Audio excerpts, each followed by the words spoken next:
Movie की starting में हम एक डॉक्टर और एक ड्रैकुला को देखते हैं जिन्होंने मिलकर एक मरे हुए मॉन्स्टर को जिंदा किया था। जब गांव वालों को ये पता चलता है कि डॉक्टर ने किसी मरे हुए मॉन्स्टर को जिंदा किया है तो सारे गांव वाले मिलकर डॉक्टर को मारने के लिए जाते हैं। पर यहाँ डॉक्टर ड्रैकुला से बोलता है कि हम इस मॉन्स्टर के थ्रू लोगों और गाँव वालों को भला कर सकते हैं, पर ड्रैकुला ऐसा करने से साफ मना कर देता है। वो डॉक्टर को अपनी हैवानियत भरी डिजायर्स बताता है और बताता है कि मैं इस दुनिया के ऊपर राज करना चाहता हूँ। और इतना कहते कहते ही वो ड्रैकुला एक मॉन्स्टर बनता हुआ अपने बड़े और नोकीले दांतों से डॉक्टर के गर्दन पे काट लेता है और डॉक्टर मर जाता है। और उसी वक्त वो मॉन्स्टर भी उड़ जाता है और वो डॉक्टर को बचाने के लिए उसे लेके वहाँ से भाग जाता है और एक विंड टावर में आ जाता है। इधर ड्रैकुला अपने एक आदमी से गांव वालों को खबर भिजवाता है कि वो मॉन्स्टर डॉक्टर को लेके गांव के विंड शील्ड में चला गया है, जिसके बाद ये सभी लोग उस विंड टावर के पास जाके उसे जला देते हैं और वो डॉक्टर और मॉन्स्टर वहीं मर जाते हैं। इसके बाद ड्रैकुला उड़कर उसी विंड टावर के पास आ जाता है और वहाँ इस ड्रैकुला की 3 वाइफें भी आती हैं और वो भी खूंखार मॉन्स्टर होती हैं।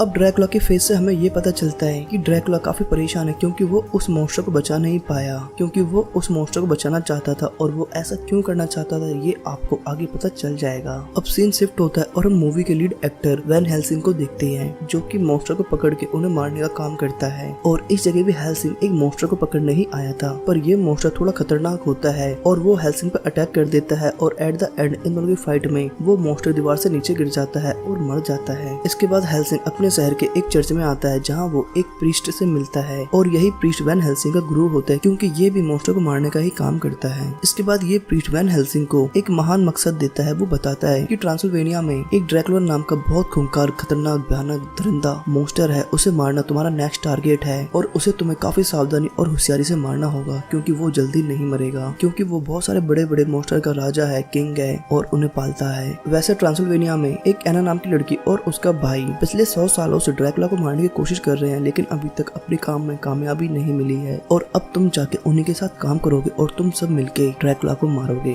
वेल हेल्सिंग ड्रैकुला को मारने के लिए तैयार हो जाता है और वो इस मिशन के लिए हाँ बोल देता है। इसके बाद हेल्सिंग एक जूनियर प्रीस्ट से मिलता है जो इसे अलग अलग तरह के हथियार दिखाता है और बोलता है कि तुम्हारी जंग में जो तुम्हारे काम आए तुम यहाँ से वो हथियार उठा सकते हो। तो यहाँ हेल्सिंग एक क्रॉसबो उठा लेता है। इसके बाद हेल्सिंग और वो जूनियर प्रीस्ट ड्रैकुला को मारने के मिशन पे निकल जाते हैं। इधर हम एना और उसके भाई को देखते हैं जो अभी एक वेयरवुल्फ का शिकार कर रहे हैं, पर ये वेयरवुल्फ इतना बड़ा और खूंखार होता है कि वो इन दोनों पे ही भारी पड़ जाता है और ये दोनों उसका शिकार नहीं कर पाते।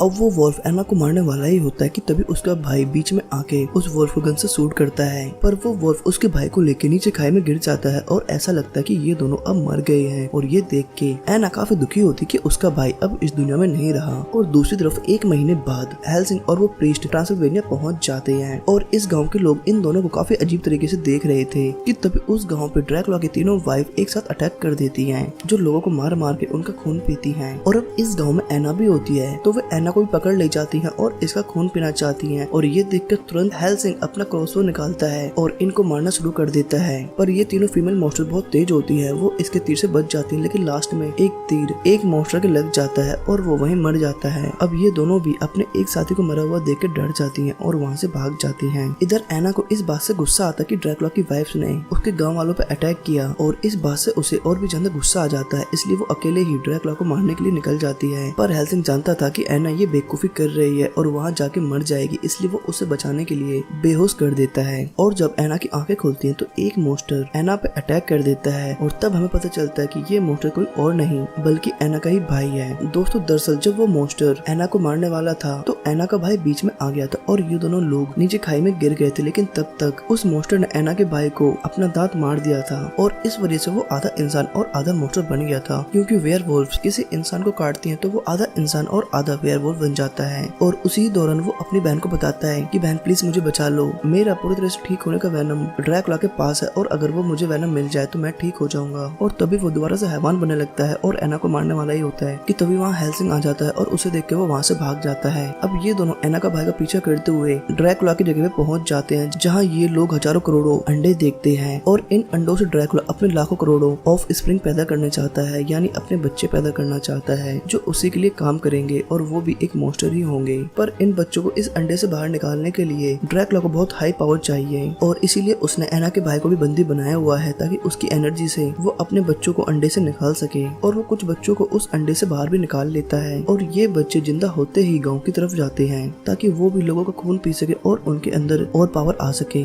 और इधर पहली बार ड्रैकुला और एना का आमना सामना होता है, पर वैन हेल्सिंग मौका देखते ही एना को वहाँ से लेके भाग जाता है। इसके बाद हम देखते हैं कि ड्रैकुला ने एना के भाई को इसलिए कैद किया होता है कि उसके अंदर एक भेड़िए और एक इंसान की पावर होती है और उसके पावर से वो अपने बच्चों को जिंदा करता है। लेकिन एना के भाई में इतनी पावर नहीं थी कि वो इतने सारे अंडों को एक साथ जिंदा कर सके और इसी वजह से वो अंडे फूट जाते और खराब हो जाते और जो ड्रैकुला के बच्चे जिंदा होकर गांव में निकले हुए थे वो भी वहीं पे मर जाते हैं और इस तरह ड्रैकुला का ये मिशन यही फेल हो जाता है। इधर एना और हेल्सिंग भागते हुए उसी विंड टावर के पास आ जाते हैं जिसमें मूवी के स्टार्टिंग में डॉक्टर और मॉन्स्टर को मारा गया था। और जब ये दोनों इसके अंदर आते हैं तो देखते हैं कि वो मॉन्स्टर अभी भी जिंदा है और वो मॉन्स्टर इन दोनों को देखते ही कहता है प्लीज मुझे मार दो, क्योंकि अगर ये बात ड्रैकुला को पता चले कि मैं जिंदा हूँ तो वो मुझे ले जाएगा और मेरी पावर के थ्रू वो अपने सारे बच्चे जिंदा कर लेगा और मैं ही एक ऐसा सोर्स हूँ जिसके थ्रू वो अपने बच्चों को जिंदा कर सकता है, क्योंकि मेरे अंदर ही इतनी पावर और एनर्जी है जिसके थ्रू ड्रैकुला अपने बच्चे जिंदा कर सकता है और मेरे अलावा उसके पास ऐसा कोई सोर्स नहीं है, तो इसलिए प्लीज तो मुझे मार दो। लेकिन वैन हेल्सिंग उसे नहीं मारता क्योंकि वो देखता है कि ये मॉन्स्टर बहुत अच्छा है और वो हमारे और इस दुनिया के लोगों के भले के लिए काम आ सकता है। पर धोखे से इनकी ये सारी बातें वो वेयरवुल्फ भी सुन रहा होता है, यानी कि एना का भाई, और वो जाके ड्रैकुला को ये बात बता देता है कि वो मॉन्स्टर अभी भी जिंदा है। लेकिन बाद ये सभी लोग इस मॉन्स्टर को एक कैरेज में बिठाकर चलने लगते हैं। अब रास्ते में जाते हुए ड्रैकुला की दोनों वाइफ्स इन सब पे अटैक कर देती हैं, जो इन दोनों से काफी लड़ते हैं। लेकिन इनको मालूम था कि रास्ते में हम पे अटैक होगा, इसलिए इन्होंने रास्ते में एक ट्रैप भी बिछाया होता है और इनके इसी ट्रैप में फंस के ड्रैकुला की दूसरी वाइफ भी मर जाती है। पर उसी दौरान वो वेयरवुल्फ यानी एना का भाई इन पे अटैक कर देता है और इनके बीच काफी भयंकर फाइट होती है। अब लास्ट में हेल्सिंग उसे मार तो देता है, पर मरते मरते उसका एक दांत हेल्सिंग को लग जाता है, यानी कि जल्दी अब हेल्सिंग भी एक वेयरवुल्फ बन जाएगा।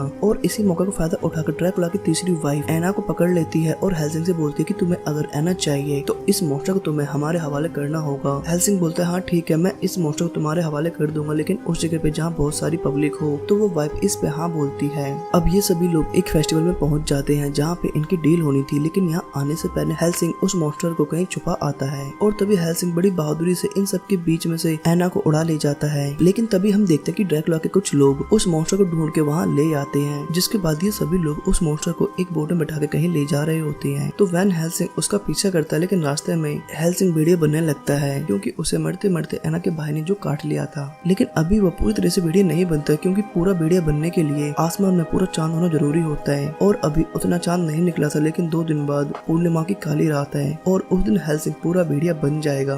जिसके बाद ये सभी लोग एना के महल में आ जाते हैं, जहाँ हेल्सिंग दीवार पे एक पोस्टर लगा हुआ देखता है और उसका कोना कटा होता है, जिसे देखकर उसे याद आता कि जब मैं अपने देश से निकल रहा था तो सीनियर प्रीस्ट ने मुझे एक कागज का टुकड़ा दिया था, इसलिए वो जल्दी से उसे लेके आता है और यहाँ लगाता है। तो वो दीवार एक दरवाजे में कन्वर्ट हो जाती है और ये सभी लोग सीधा ड्रैकुला के जगह पहुंच जाते हैं। और यहाँ पहुंचते ही वो लोग ड्रैकुला के असिस्टेंट को तो पकड़ लेते हैं और मॉन्स्टर को बचाने की कोशिश करते हैं, पर नहीं बचा पाते। और वो मॉन्स्टर जाते जाते हेल्सिंग को बताता है कि तुम्हारा पूरी तरीके से ठीक होने का इलाज यानी दोबारा से इंसान बनने का इलाज ड्रैकुला के पास है। दरअसल उसके पास इसका एक वेनम इंजेक्शन है जो उसने अपने पास इसलिए रखा हुआ है क्योंकि उसे एक भेड़िया ही मार सकता है और इसीलिए उसने उस वेनम को संभाल कर रखा है कि जब कोई भेड़िया उस पर अटैक करेगा तो वो उसका यूज करके दोबारा इंसान बन जाएगा। इस तरह उसने अपनी जिंदगी बचाने के लिए वो वेनम अपने पास रखा है। इसके बाद हेल्सिंग ड्रैकुला को ढूंढने जाता है, जबकि एना और वो जूनियर प्रीस्ट उस वेनम को ढूंढने जाते हैं। अब वो वेनम इंजेक्शन तो इन्हें मिल जाता है, लेकिन ड्रैकुला का असिस्टेंट उन्हें बंद करके वहाँ से भाग जाता है और तभी यहाँ पे ड्रैकुला की तीसरी वाइफ आ जाती है जो इन पे अटैक कर देती है। लेकिन जूनियर प्रीस्ट और एना अपनी पूरी हिम्मत और ताकत के साथ उससे लड़ते हैं और दूसरी तरफ ड्रैकुला मॉन्स्टर पर एक्सपेरिमेंट कर रहा होता ताकि वो अपने बच्चों को जिंदा कर सके। मॉन्स्टर को छुड़ाने वाला ही होता है कि ड्रैकुला उसे देख लेता है और वो उसे नीचे गिरा देता है। लेकिन तभी हम देखते हैं कि वो मॉन्स्टर भी एक्सपेरिमेंटल बेड से नीचे गिर जाता है और नीचे गिरते हुए वो ठीक ड्रैकुला की तीसरी बीवी के ऊपर आके गिरता है, जिससे उसकी मौत हो जाती है। और आज काली पूर्णिमा की रात है और आज पूरा चांद निकला है, तो इसलिए हेल्सिंग भी आधे भेड़िया से पूरा भेड़िया बन जाता है, जो कि दिखने में काफी डरावना और बहुत बड़ा होता है। अब हेल्सिंग भेड़िया बन के ड्रैकुला पे अटैक करता है, तो ड्रैकुला भी अपनी असली फॉर्म में आ जाता है, यानी वो भी एक विशालकाय वैम्पायर बन जाता है और इन दोनों में बहुत भयंकर खतरनाक फाइट होती है। और इस तरह इन दोनों में काफी देर तक फाइट चलती है, लेकिन लास्ट में हेल्सिंग ड्रैकुला के गर्दन पे काट लेता है, जिससे ड्रैकुला वहीं पे मर जाता है। और उसके मरते ही ड्रैकुला के जितने बच्चे थे जिनको वो जिंदा करना चाहता था वो भी वहीं पे मर जाते हैं। और तभी एना देखती है कि हेल्सिंग एक भेड़िया बन चुका है, तो उसके पास वही इंजेक्शन था जिससे वो दोबारा इंसान बन सकता था, इसलिए वो उसे लगाने के लिए उसकी तरफ भागती है। पर तभी वो देखता है कि एना उसकी तरफ भागती हुई आ रही है और उसे ऐसा लगता है कि वो उसे मारने के लिए आ रही है। तो गलती से हेल्सिंग के अंदर का भेड़िया एना पे अटैक कर देता है और उसे मार देता है, जिससे बेचारी मासूम एना वहीं मर जाती है। यानी कि हेल्सिंग ने ही एना को मार दिया है, पर मरते मरते एना ने हेल्सिंग को वो इंजेक्शन लगा दिया था, जिसकी वजह से थोड़ी ही देर में हेल्सिंग नॉर्मल इंसान बन जाता है। और जब वो देखता है कि उसने ही भेड़िया बन के एना को मार दिया तो उसे अपनी गलती पे बहुत पछतावा होता है और बहुत बुरी तरह से वो फूट फूट के रोता है। दोस्तों ये काफी इमोशनल मोमेंट होता है। फिर ये सभी लोग मिलके एना की डेड बॉडी को भावपूर्वक जलाते हैं और तभी हम आसमान में एना को देखते हैं जो हेल्सिंग को देख रही होती है और हेल्सिंग भी उसे एक प्यार भरी स्माइल देता है और उसी स्माइल के साथ इस मूवी का एंड होता है।